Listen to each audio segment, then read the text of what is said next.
Hello, everybody. Welcome to Bill Name's Bogus Hangout. I have everybody introduce themselves. Terry. Terry Van Horn.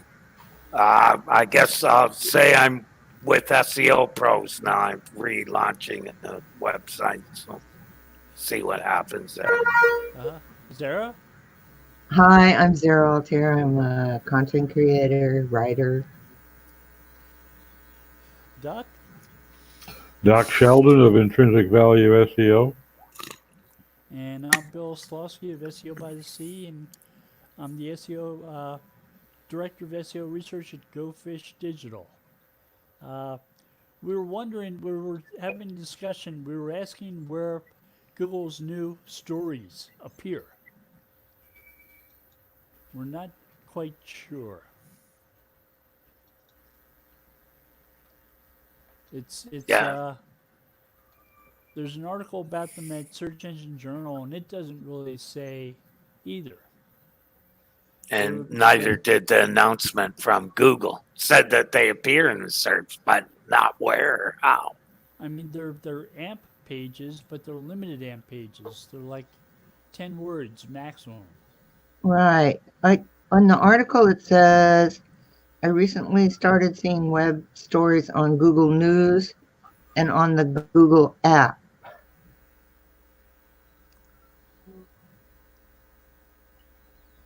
So they show up in Google Discover? Google News and the Google app. So that would be on the device. Yeah. So they must just show up like regular links. Yeah. So one of the things that confused me was the 10 words. But then it says a web story is between 4 and 30 pages. So please explain that to me.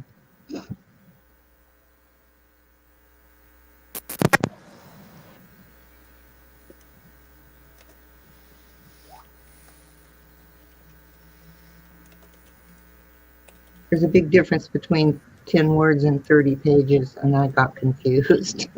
30 pages at 10 words each. Yeah. Well, 30 pages of 10 words each. Okay, thanks, Doc. It's a lot of pages with few words on them.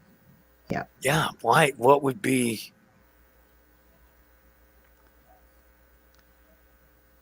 They're like sound bites. And then what? Not even a soundbite. Okay, it's like if you watch TV, you watch the news on TV. You can tune into a 6 o'clock news, evening news, where they show half an hour worth of news all at once, and they're heavily produced and they're individual stories. Or you can turn to something like the CNN, where they show the same stream of news over and over and over again, the same stories, and they're all like 3-minute, 4-minute sound bites. Yeah. And these boring as hell. Stories remind me of the sound bites. Wow.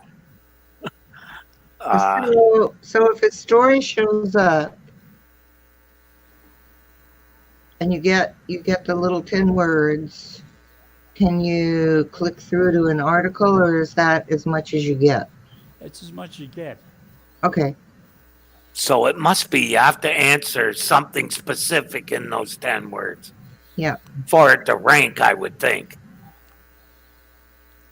For it to show up at all, you need a really specific answer. But then there's no, the way I'm understanding it is the searcher gets their specific answer, but it's not particularly tied to your business, whatever it is. So there's this myth that Ernest Hemingway used to tell this one story that was 7 words long.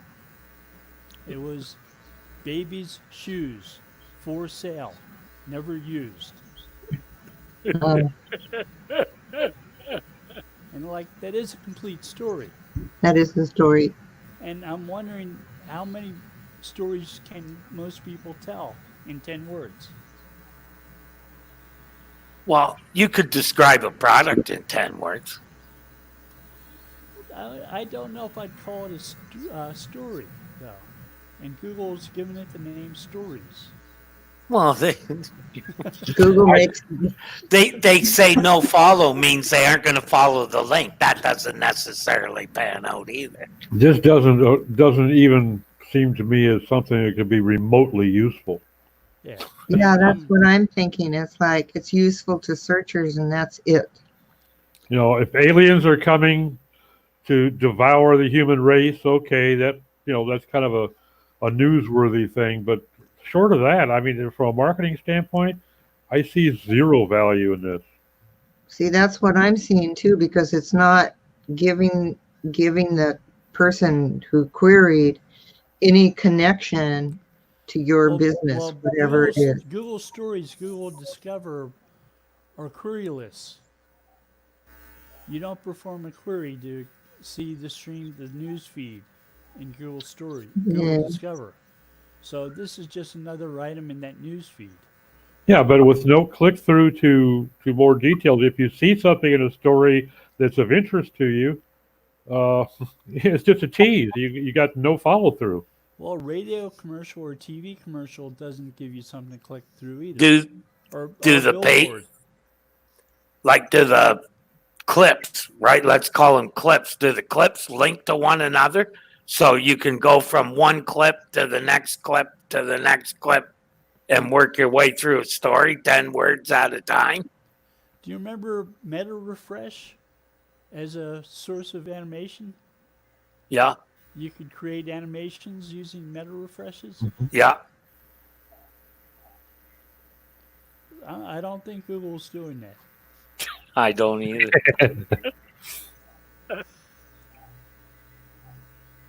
I mean, but what is the point in this? To be continued would take up 3 of your 10 words.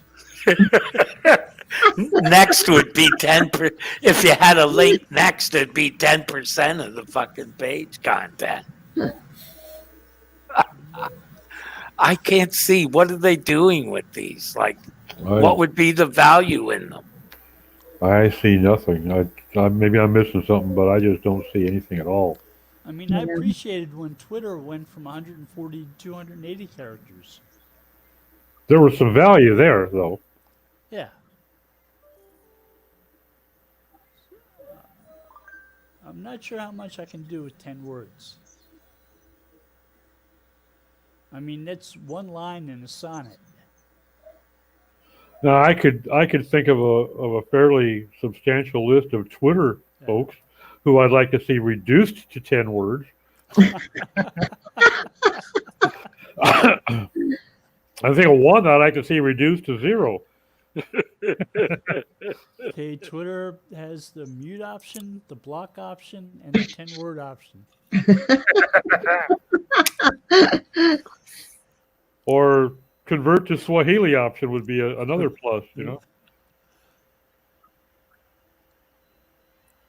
But I don't get it. What is the purpose? I don't know. Is there an actual Google blog post story about stories? I imagine there's an announcement somewhere that Roger got. Gee, if there was just some place we could search for something like that. Yeah, what would that be?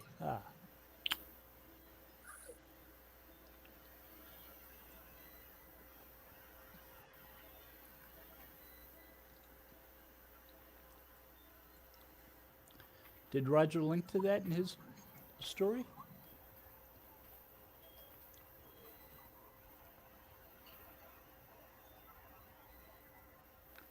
I don't see anything. Google. Wait, yeah, Google, the developers, down at the bottom of his story, there is he's got some reference links there. Google Web Stories WordPress plugin for more traffic. So it's a WordPress plugin. That probably takes your content and breaks it down into the 10 word. There's pieces. at the end of the story, Bill. There's a link to the AMP Dev page site and also to the developers Google site. That's the support page. Let's see. The overview is on the AMP Dev. Maybe it gives some more detail.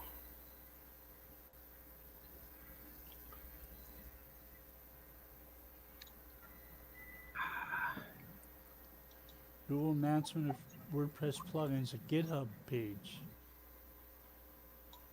Google overview of web stories.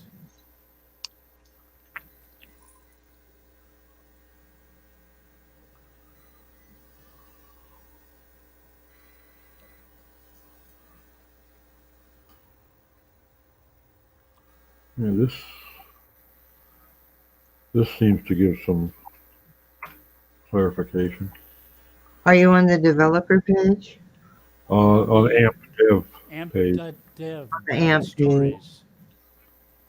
Oh, okay. You're not supposed to be using words. It's supposed to be visual.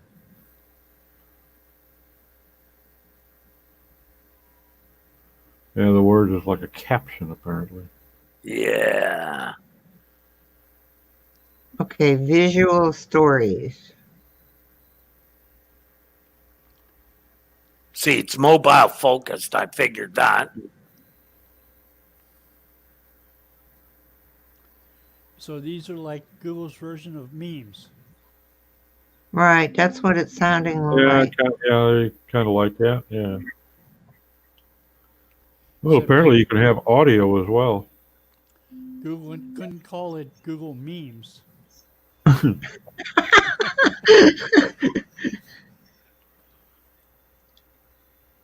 Web stories are built with visually rich media. Whether you utilize pictures, videos, or GIF assets, it's up to you. Images and video expand to visually fill the reader's screens, providing a smooth and fully engaging experience. Hmm. And of course, there are monetization options. Imagine that. Of course there are. Who could have seen that coming, eh? Ah, Yeah, you know what? I think they've kind of clued in on something that I kind of been thinking about for a while, and that's that mobile users don't want to see a whole bunch of text on a page. Nope. They want short, concise, and pictures or videos are their favorites. but this isn't a SEO tactic. No, This isn't creating content that's searchable. This is creating content that flows by in a stream, a feed, like Google News, Discover. right. Now, I could see this perhaps having some value for a news site. You know, CNN wants to say, check out our news story on XYZ event. Okay, I can see that having some value for users and for CNN. Yeah. But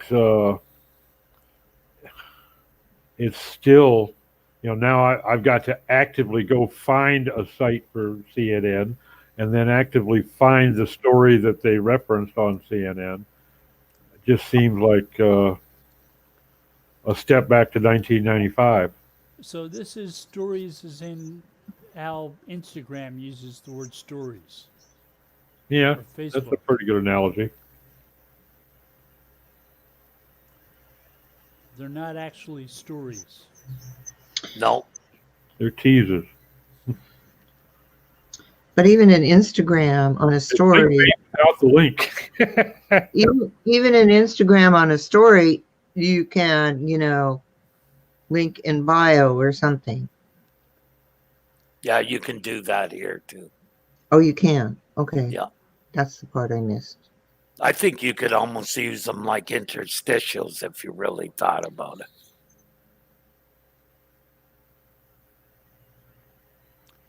You won't have control over the order of appearance. No control. Right. It's almost kind of like a rotating banner across the top of a web page, where you Yeah. got words, except that those are typically clickable too. It's like an old spinning globe from the 1990s. Yeah. Yeah.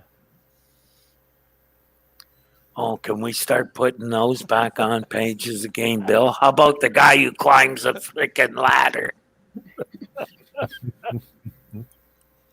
That animated GIF, I think, was on every page on the internet at one point. I've never used that one, but I still remember the road barrier sign that used to say under construction. Oh, It's like if you had time to put up a sign that says under construction, you had time to finish building the page.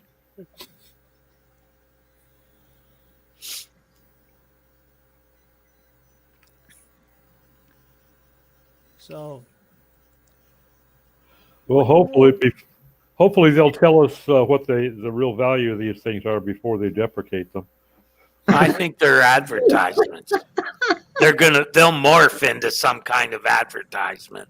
Well, you can already monetize them. Yeah, well, here's another way you can buy ads. so my new book has been published. But that, Not going to tell you where or what it's called or what color it is, but just so you know, so you can sleep well tonight, my book is out. Man. So another Google mystery. Googlebot is visiting people's websites and going into their shopping carts and messing around with stuff. What is Googlebot doing? What it's supposed to. I have a theory. There are an awful lot of sites that you probably recall they wrote about it a few years back, where people were putting up on e-coms the come on things where they'd say, here's this $239 item on sale today for only $39.99, and you get to the cart and you find it is $39.99, but it's got a $70 shipping charge on it, and expedited handling charge of $15.99, and by the time so they're looking for that sort of fraudulent or abusive pricing techniques, overcharging. So Google's become the policeman of the web? No, they're only checking people who have a GMB account or using the Merchant Center. They're full of BS, the people who are saying they're doing it to every shopping cart. However, or using the Merchant Center. They're full of BS, the people who are saying they're doing it. Where's this coming from? That was worth repeating, Terry. They're full of BS. That's at least worth saying twice. But yeah, you're absolutely right. It's only in the Merchant Center or with Google My Business. But here's the thing. They're full of BS. That's at least. Does somebody have YouTube open? Not me. I did, but I turned the sound off. Sorry. Oh, it's okay.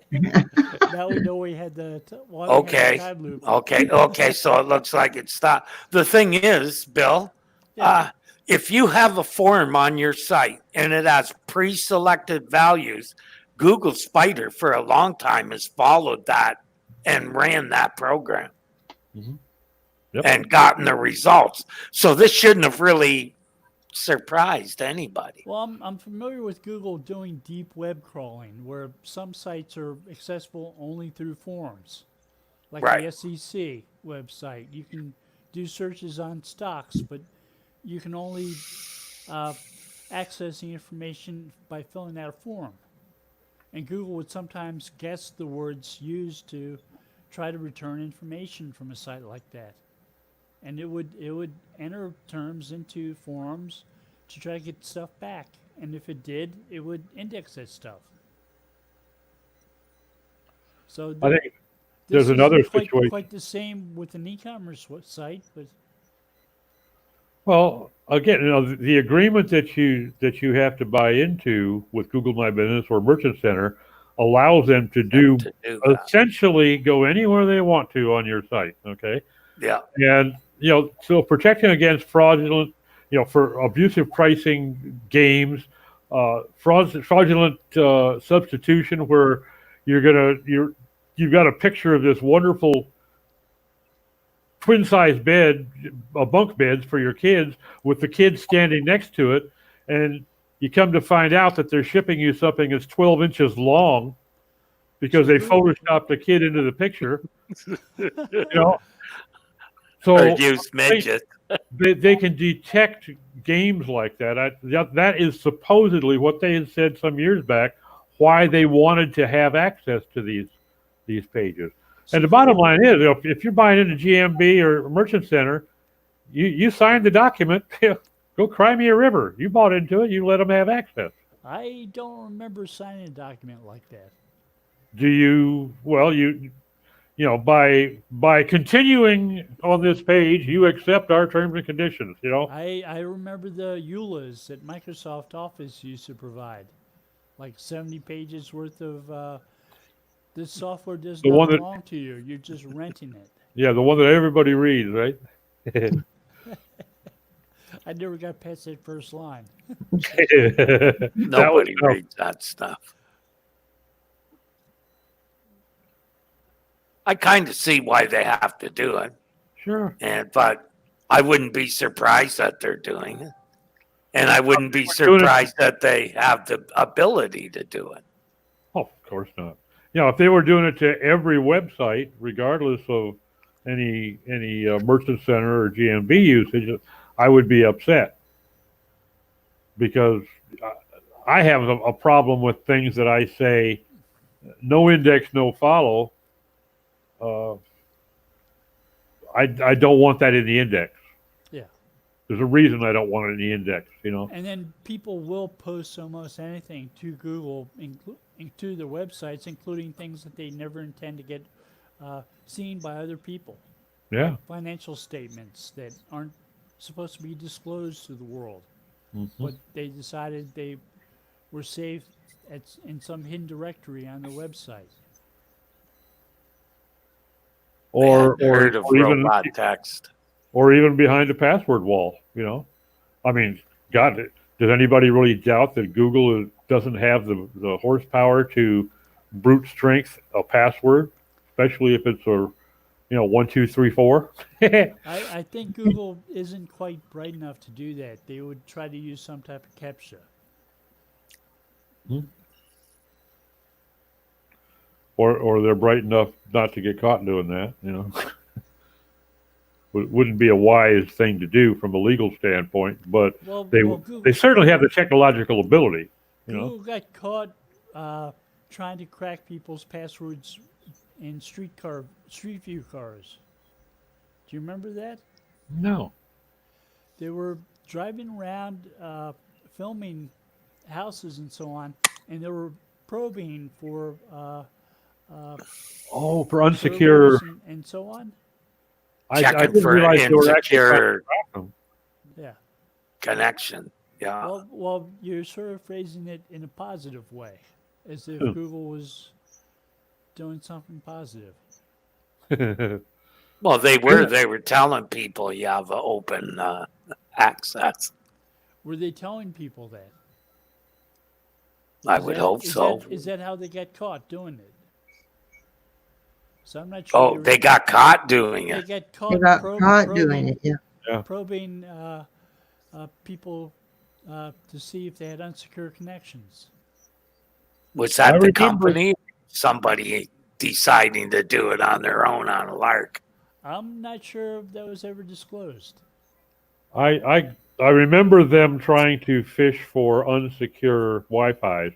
I didn't remember the fact that they were actually trying to crack passwords. That's a whole different ballgame. Yeah, that's malicious. The other is just, look, no, he's not even protected by a password. He just got her wide open. In California, supposedly, if my next door neighbor has an unsecured Wi-Fi network and I log into that and use their Wi-Fi, that is theft of service. Trespass of chattels. Yeah, even though it's unsecured. Oh, basically, you used his property without him knowing it. Yeah. Right. It's a variation of trespass that means physical property, not real property. Real Oh, estate. okay. It's a way one court got around there not being any laws involving hacking and it being illegal. They said that's like trespass of chattels. You're using another person's computer without their permission.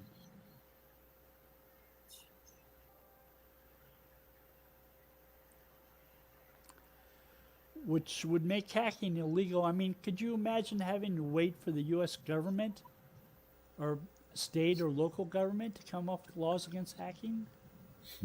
Good luck.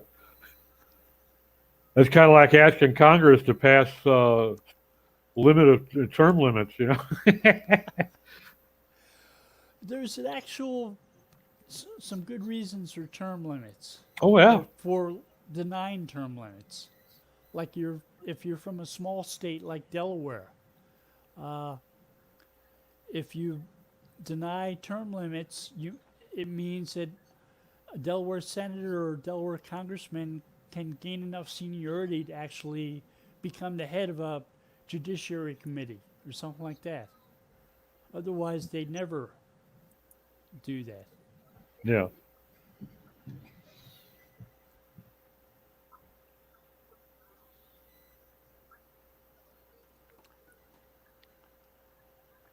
I think if we just legalize dueling across the aisle, that would help thin the herd a little bit. Ah, It used to Just work. let people shoot whoever's stupid. I think you're stupid. Just shoot them. Yeah, but there's an ammunition shortage already, Terry.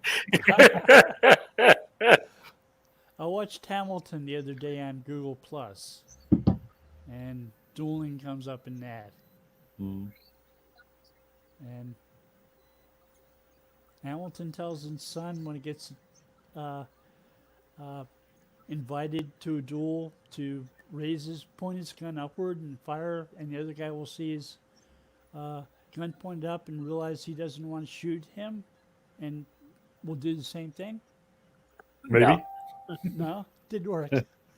So later on, Hamilton gets involved in a duel, and so he points the gun up to shoot straight up, and the other guy ignores that and just shoots him.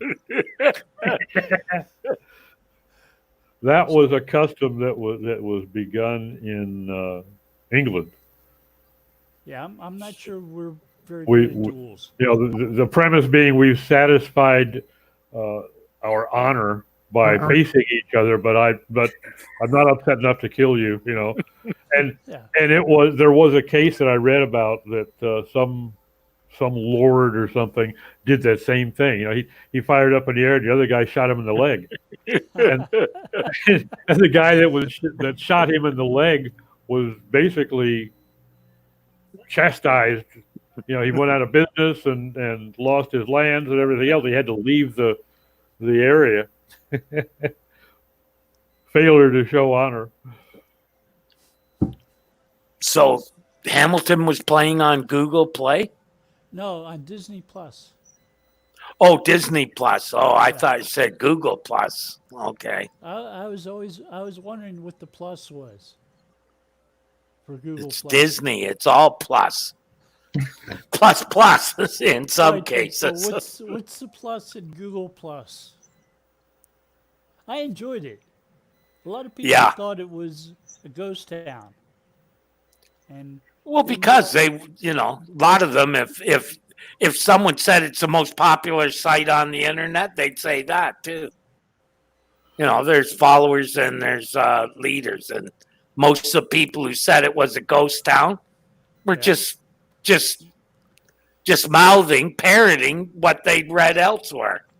what they were reading in tech blogs like TechCrunch, Yeah, which would say that Google Plus is a ghost town. Don't go there. right. But I found it to be much more valuable than Facebook. Yeah. Yeah. Facebook's where losers and it's where people go to waste time. There was an awful lot, from the very beginning. There was an awful lot of marketers on G Plus, and so for us, there was a lot less noise because most of what we saw was our circles and who we wanted to follow and the kind of material we wanted to see.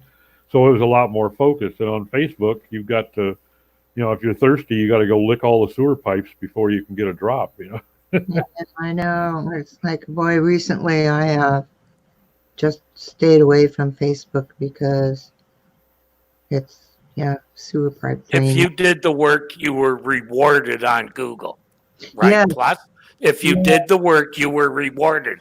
On Facebook, it's all up to their freaking stupid algorithm that you got 600 friends, but it only shows your post to 6 of them. Mm-hmm. That's, why do people follow? Why did they bother to get anybody to follow if that means nothing? Like, Well, it doesn't mean nothing. Saying that I want to follow you isn't enough. I have to engage with You your have to post on a engage, constant basis in order for you to be one of the 6 that I will constantly. lots of people do not write anything on social media. All they do is read it. And Facebook is not giving them what they ask to see. That's what bothers me about it. Well, if I follow someone, I want to see what they have to say. I don't want them deciding if they deserve to get seen by me. I understand too, but and I understand where you're coming from, Terry. But think about it: what an impossible mission it is to stay abreast on Twitter because it's such a stream. I mean, things are lost in 10 seconds. If they were showing you, if you have 500 friends on Facebook, and you were being shown everything that all of the people you followed were posting, it would be such a stream, you wouldn't be able to read anything. You'd still only see 10% of it because it would be a massive amount of posts. So I can kind of understand why they feel the need to filter it to those with whom you engage the most. Okay, then why? I pay $6 and within 5 minutes, 100 more people have seen it. What does that tell you? Well, that they only show your post if you pay. Well, yeah, duh.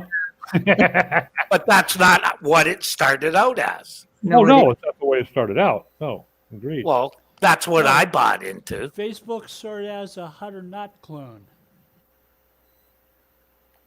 Yeah, but It used to have little Hot or Not buttons on it. yeah. Oh, yeah, from the college days. Yeah. But when I joined, that's, back then you saw everybody's posts, right? Then they got a paid platform, and all of a sudden, the only time you saw it is when someone paid. Right? That's what bothers me. It's like when Google pulls a service. It's the exact same thing. I did a whole bunch of work, right? Yeah. With the premise of using that tool. I went out and got a whole bunch of well, no, I didn't actually. But people went out and paid to get Facebook users, right? And then they were useless. So Facebook got it coming and going. So I'm working on a blog post. It's on optimizing videos. And it's saying that Google would provide video optimization suggestions for people who own videos. So it's telling people how to optimize, change titles, change ad tags, remove tags. When was things this? like that. This is a patent application that just came out.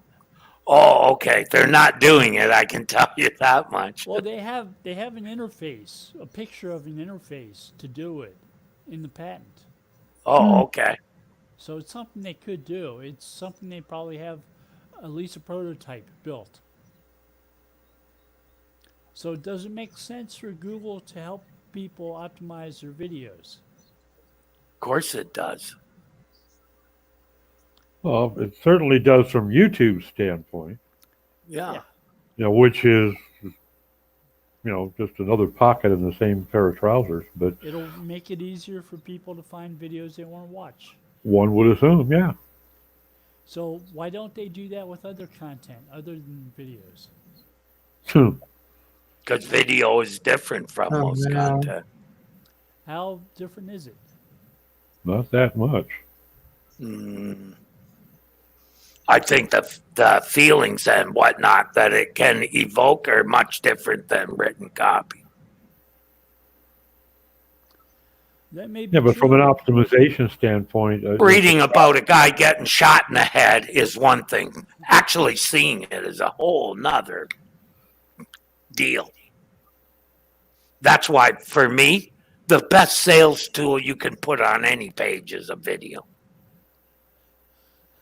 yeah, but is the SEO, is the optimization process really that different for a video versus a piece of written content? Much different. Much the, different. The tactics may be different, but the strategy is the same. I mean, you're still trying to do the same thing. You're trying to attract the user's attention. You're trying to give the search engine something to focus on. You know, the optimization process may have different steps in it, but the goals and the basics are still the same, I think. You know, so Bill's question is interesting. If they're willing to do this for videos, why are they not willing to do this for a blog post or an article? Thank God they're not, but I mean, it is an interesting question. To some degree, they're helping towards that. They're providing tools like the Rich Results tool and the Webmaster tools, Webmaster tools. analytics. They're not doing the SEO for you, but they're doing Right. lots of things to help you with the SEO. Yeah. So They give you all the tools. They don't do it for you, though. Google has a vested interest in SEO being done well. 'Cause Well, it All of means- them had from day one. It means that when somebody does a query and they find results, those are results that they want to see and want to read. And the updates like Penguin and Panda were also geared towards returning high quality sites and responses to queries rather than Yeah. stuff that isn't necessarily very good.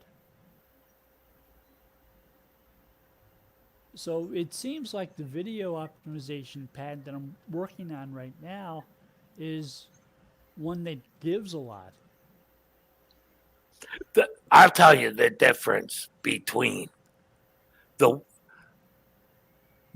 you manipulate video SEO is more manipulation of the data around a video, right?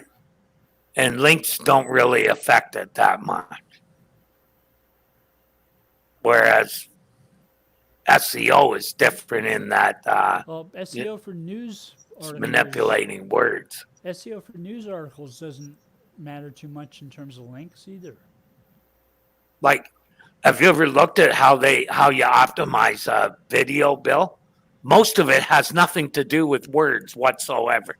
It's all about getting certain data points and making a video that reach certain data points. Well, the other thing, for instance, dwell time on a piece of written content doesn't mean squat. It means a lot in video. You There's two measurements that are very important in video SEO. One is aggregate, and the second one is how much one person will sit through a video, right? How much time they spend on that one. So they refer to that as watch time rather than dwell Right. time. Yeah, Dwell time is the whole time on your channel. So the guy who can, it used to be you wanted to keep your videos less than 3 minutes because they actually had an algorithm for that. But when they brought in Hangouts, all of a sudden videos became much longer. So they went to dwell time on video then at that point. Not how much you watch, but dwell time. Is that because people would spend more time on the page reading comments and commenting? In addition to watching video. Yeah. But a lot of people after 3 minutes of a video, along like in the past, right? People Right. would watch 3 minutes of a video and say, I got what I want. I'm out of here, right? Whereas now they're more likely to sit through a whole hangout. So Okay, Terry? there was one Yeah. patent on Go ahead, Bill. there was one patent on long clicks and short clicks where they talked about watching a video, and they said if somebody watches more than half the video, they'll consider that a long click to that video. So it's not watching the whole video, it's just watching at least half of it. Okay. But if I have 300 videos, right? Yeah. And they're all 2 minutes long, right? People are halfway through it before they realize it's crap, right? You've been watching too many of my videos, Terry. So it's different watching a 2 minute long video as opposed to watching an hour long video. Right. Right. And that's why they went to dwell time, because it better showed the value of that hour What's the show. difference between dwell time and watch time? You're saying dwell time is how much time they spend on the page. Or on the video, watching the video, total time. I was asking what else does dwell time consider?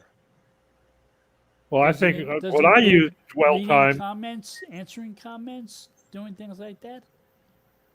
Because otherwise, I don't see No, much they're difference they're between- measuring how much between of the watch- video. I don't see much of a difference between watch time and dwell time. Otherwise, Yeah.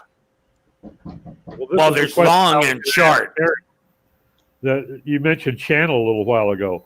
Let's say I go to the YouTube channel for Dry Comedy Bar, okay, or Dry Bar Comedy rather. They've got hundreds and hundreds of videos. Most of them run in the 30 to 40-minute range. Okay. I generally, when I pick one, I'll generally either watch the whole thing or 3 minutes in, I'll blow away. But I may sit there and watch 20 of those videos some night. So does that Which count helps- on the channel? That helps the channel and the individual. So they're rating the channel and each individual video independently, is what you're saying. Okay. Dwell time. They want to know how not dwell time actually. They want to know how much of a video, not the percentage of a video watched, but how much time in total people spent watching your videos.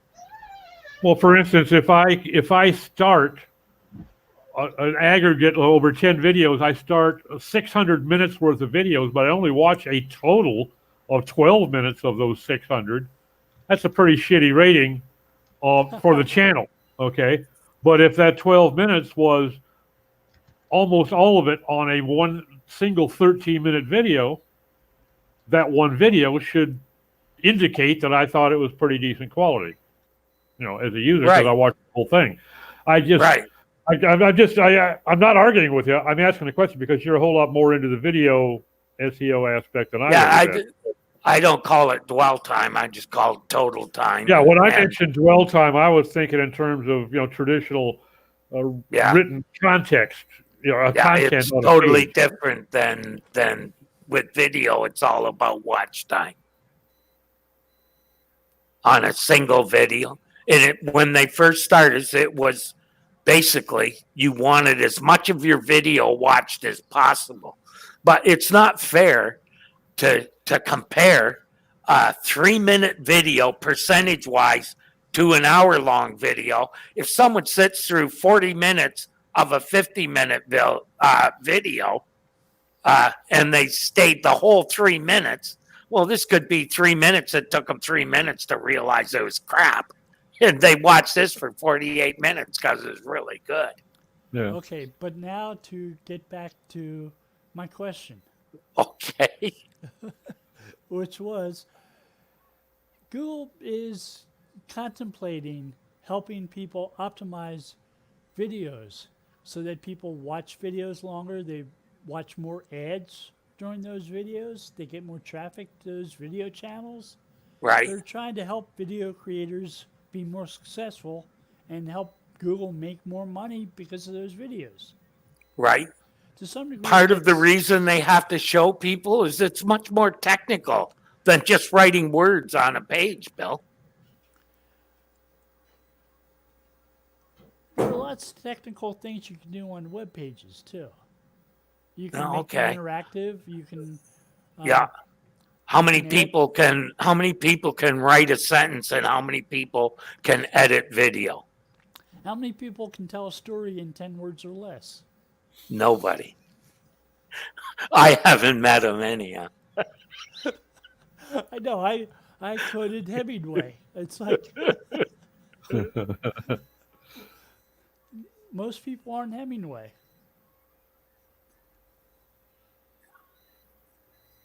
But also you have to consider, why would they help people?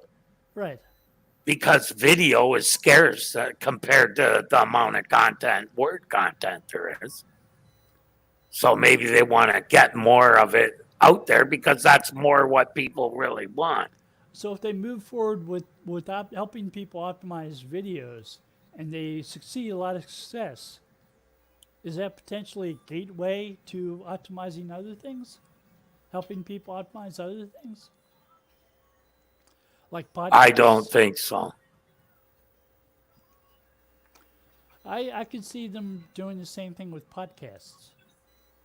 Yep, podcasts. And remember the difference between podcasts and video and regular content.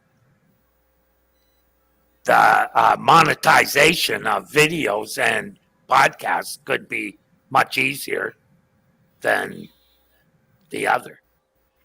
Because you can include the advertisement within the stream that you're showing the podcast in. It's in better context as well. Within web pages, you don't get the advertisement until people search for a new web page. Right.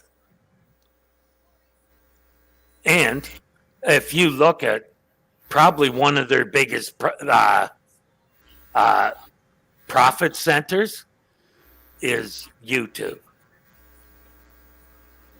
You know, because there's a lot of ads shown on YouTube now that they're getting paid just for rolling the ad. No one has to click it. Do they show advertisement when you use a YouTube TV service? Don't know, but I know I get tired of watching. I sometimes use Google to play music, and I get tired of having to constantly stop the ads. That's why people will pay to stop the ads on When you YouTube. when you have to watch ads that are just as long as the video you're watching. Yeah. Yeah, but the ads aren't that long or intrusive. Sometimes they are especially when the videos you're watching aren't that long. Oh, I always get them within 3 seconds. Skip this ad. I'm poised, ready to click.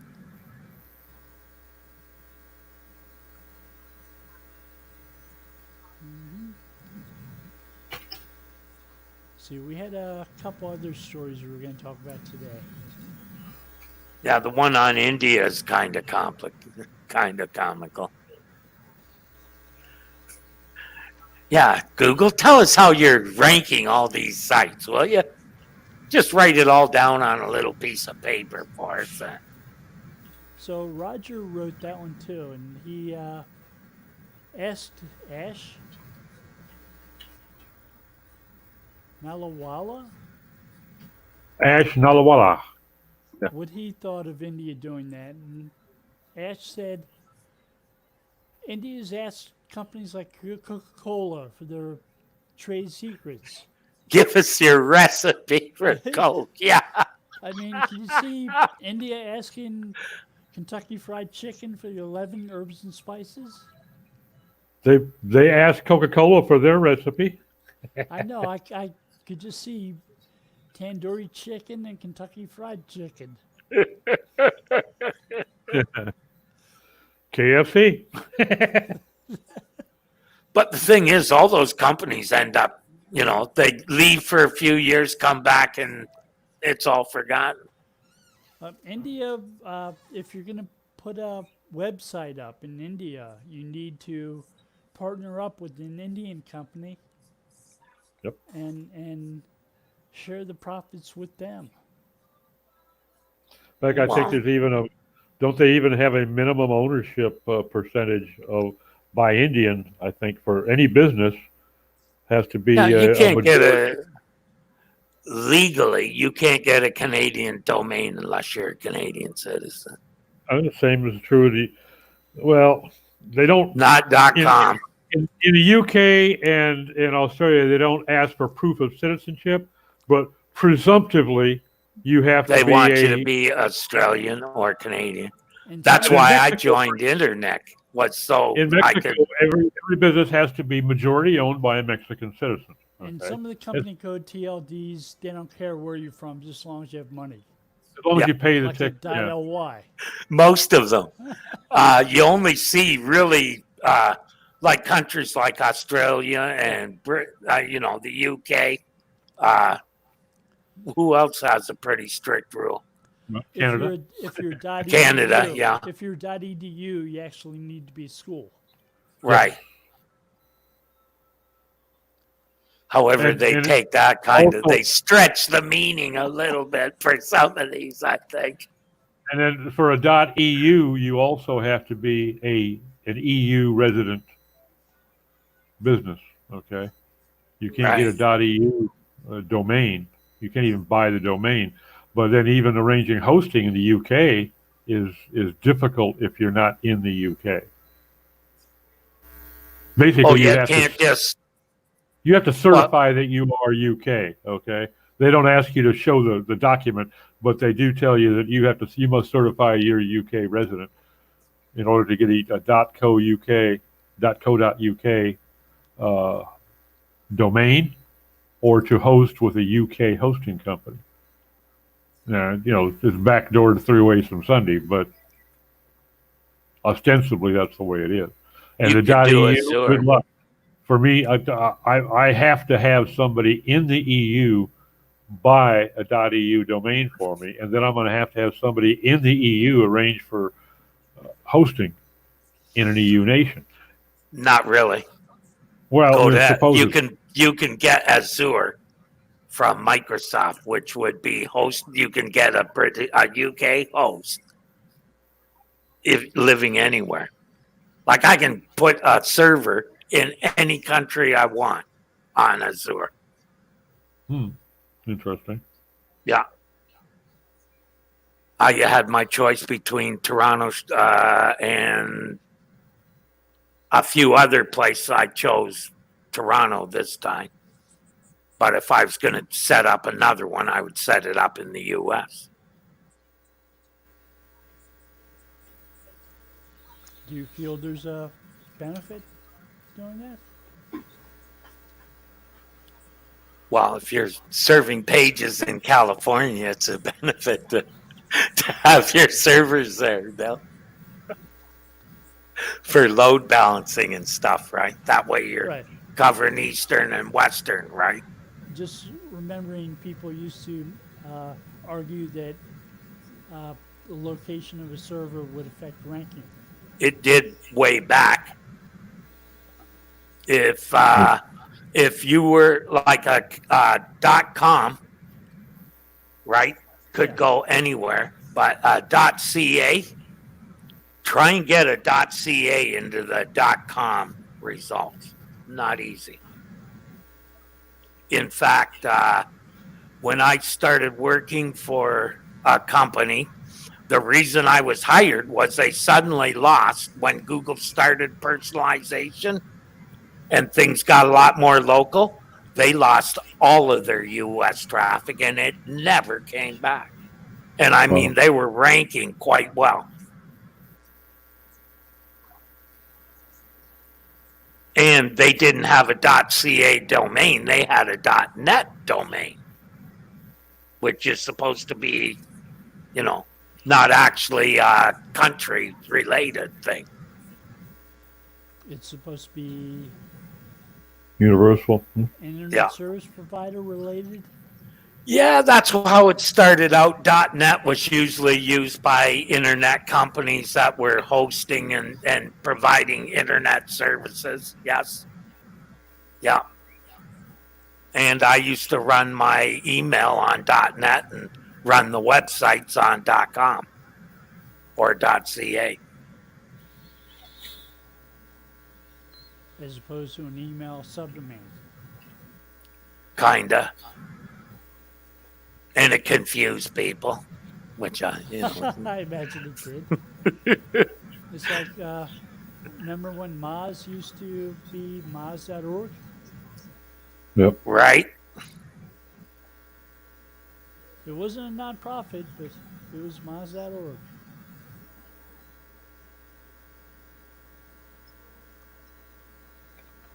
And it was a commercial SEO company, too. Yeah. Which means anybody can get a .org. It doesn't even Correct. You don't have to show no special yeah. O3C documents or incorporation. You just have to have the balls to, Password. yeah. Well, it's like back in the days before they actually charged you money for a domain name. And you could ask for anything you wanted, except you just had to ask for it. Really? Yeah. That goes back before my days. Yeah. Yeah, that's the way it used to be. So if you wanted business.com, you said, okay, I'll take that one. Yeah, I've never heard of that. I didn't realize it had ever been that way. Yeah, they used to not Was charge for that it. pre ICANN? I don't know exactly when it started, but at some point they were free. You selected one. Some people selected some that ended up being worth millions, right? Yeah, I would imagine. Business.com. I don't remember them ever being free. Yeah. No, me neither. See.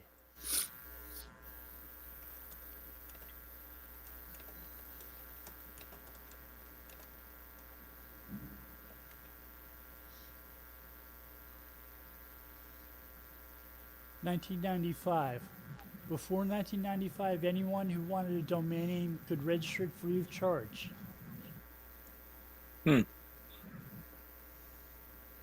Oh, 1995. You have 3 or 4 users. That's about it. That's even before That was Mosaic. 14.4 dial-up.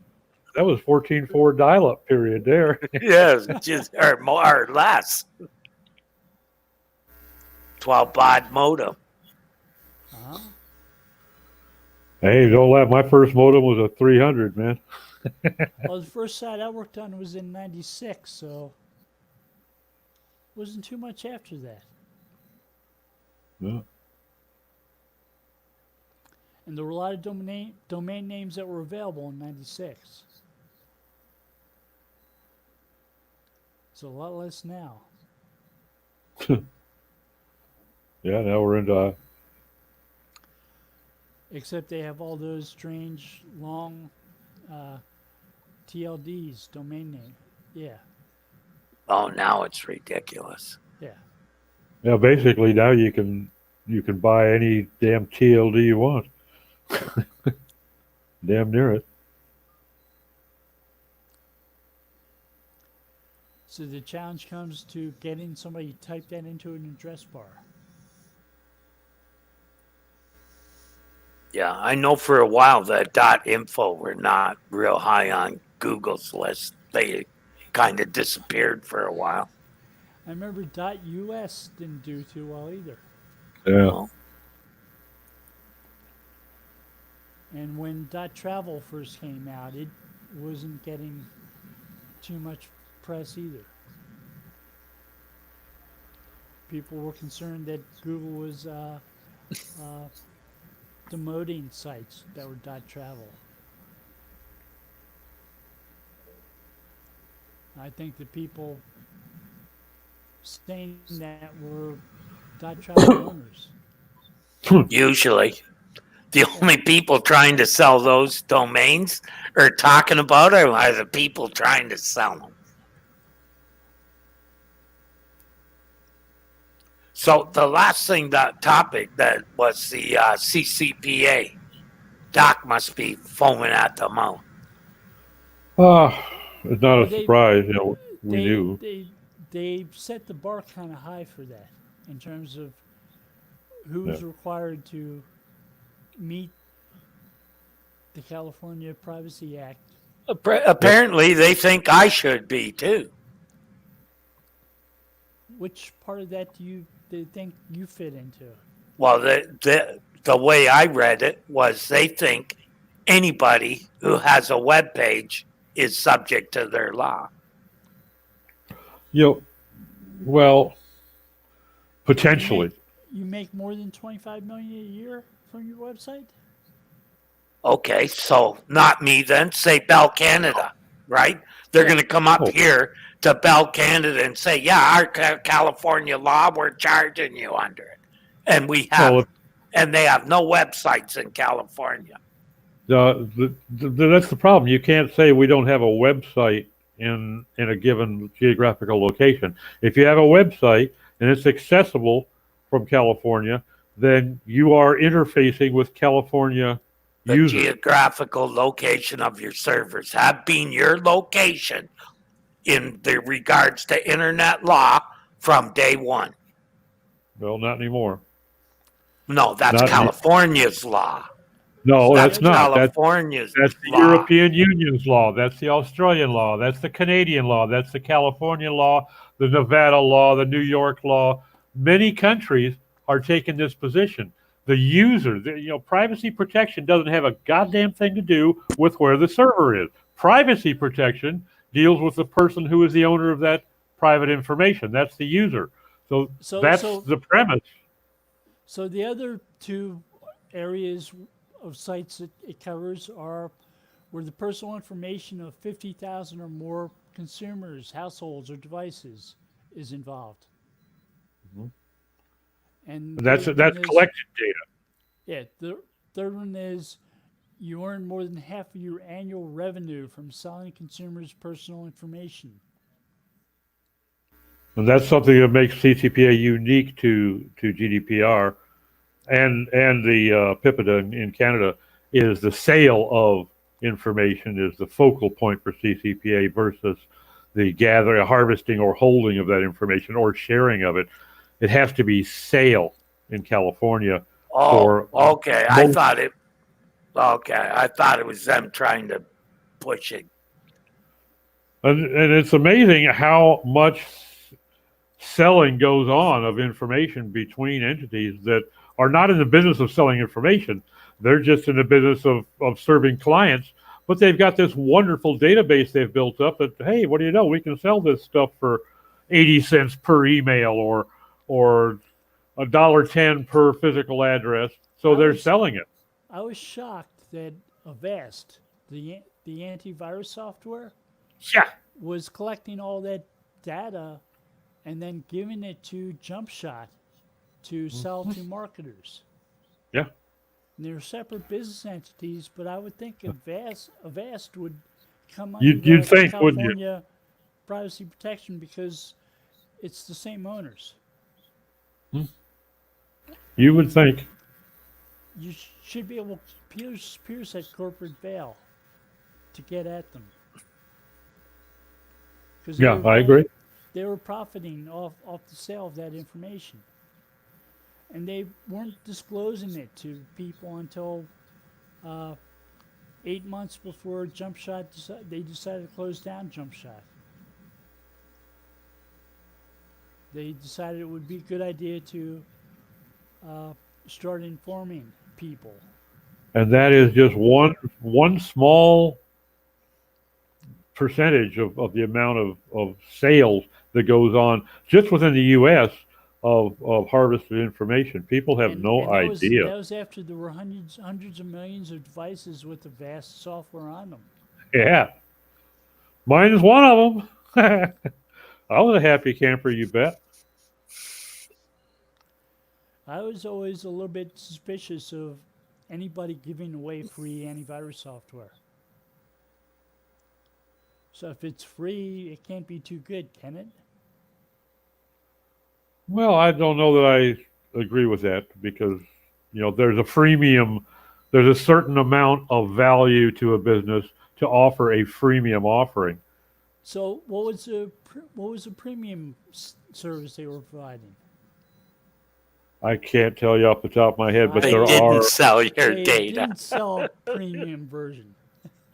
No, They- there's some service upgrades involved. I had the Avast Premium, and there are definitely some service upgrades involved in having the premium over the free. But Yeah, like they don't sell your data. no, I'm pretty sure that they sell it anyway, Terry. I There's was a little just- clause down at the bottom of the pages, but we'll never admit it. Don't tell anybody. Yeah, and there's another major brand that I'm not going to mention because they seem to be sue happy. There's another major brand in the sites, server security industry that does the same thing. They gather all this information, and what they have done to protect themselves is they modify their EULA to tell you that they're doing this and get you to buy into letting them do this. Where before they just didn't bother to admit it. Now they admit it. If you're dumb enough to read the 17-page EULA, you might notice it. But they're doing the same thing. They're selling and sharing that list with all the information from IMEIs, the IP addresses, the MAC addresses, the physical address, phone number, emails, ungodly amounts of information on every single one of their users. That sounds And- like Norton. I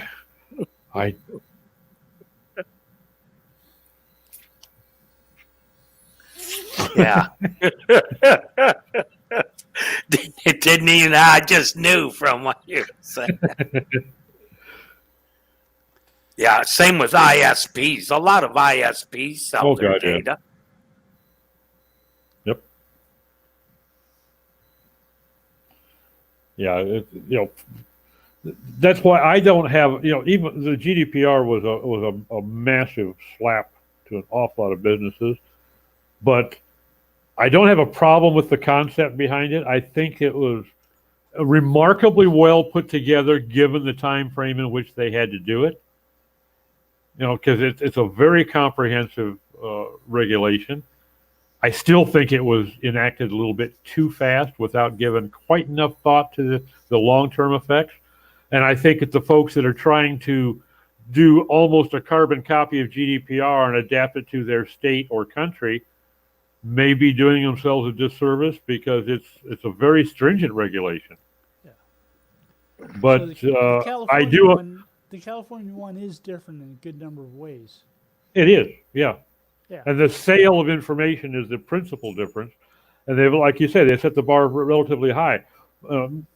Most mom and pop shops are not going to fall privy to CCPA. They're not going to be a victim of that regulation because they don't hit that bar. Yeah. Myself and I think all of us here included.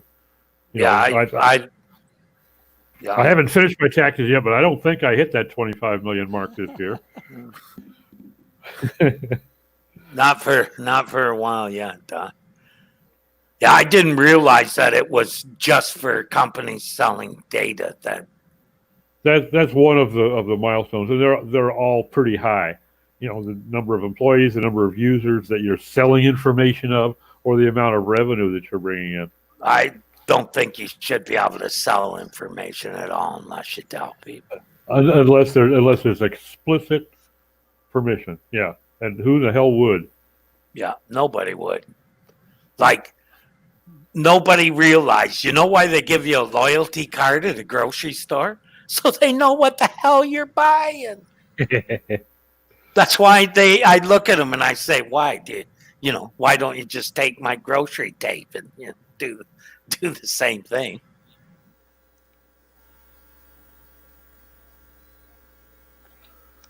So puts the work on you to provide a number, to provide a card. if they take the grocery tape, they need to build a system that automatically ports that information to a database. Well, if I'm they scan, just kidding. Are they too stupid to be able to do that? if they're No. scanning your groceries versus actually typing in the item number, it's already in the system, and then they get your credit card or your check scan. Basically they can still tie it.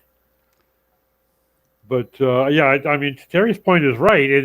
That's the only reason for it, and they have to give you that 2% discount to entice you. But that's the reason for it. But I think that these days, most grocery stores, they're scanning each item, so it's almost a given that, some people pay by cash. At least they still get the consumption data.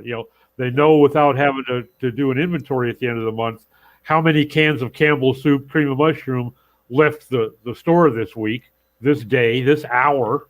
Barcodes have been around for at least 50 years. Yeah. So they have. And they also know every time one is sold in the store. So, they don't really need your data unless they want to, And make I don't it know not anonymous. That's the how only much reason. value to them would it really be to know that Terry Van Horn buys 6 cans of this soup every week? What the hell do they care what Terry Van Horn buys? They just care how many cans of it they sell. Or what I think they use the loyalty programs to determine what else you might like. Yeah. Well, that's why they give you 2%. They want to know what you're buying. I'm sure they sell that data too, back to the companies that they're buying the stuff from. I'm sure they analyze receipts to see which items tend to sell with which other items and so on, so they can move stuff around in the store where they're located. Oh, yeah, and they could also decide maybe we should give more space to this item and less to this one. We should put more beer near the diapers. Yeah. The beer should be near the diapers. Boy, I bet I'm skewing some databases big time.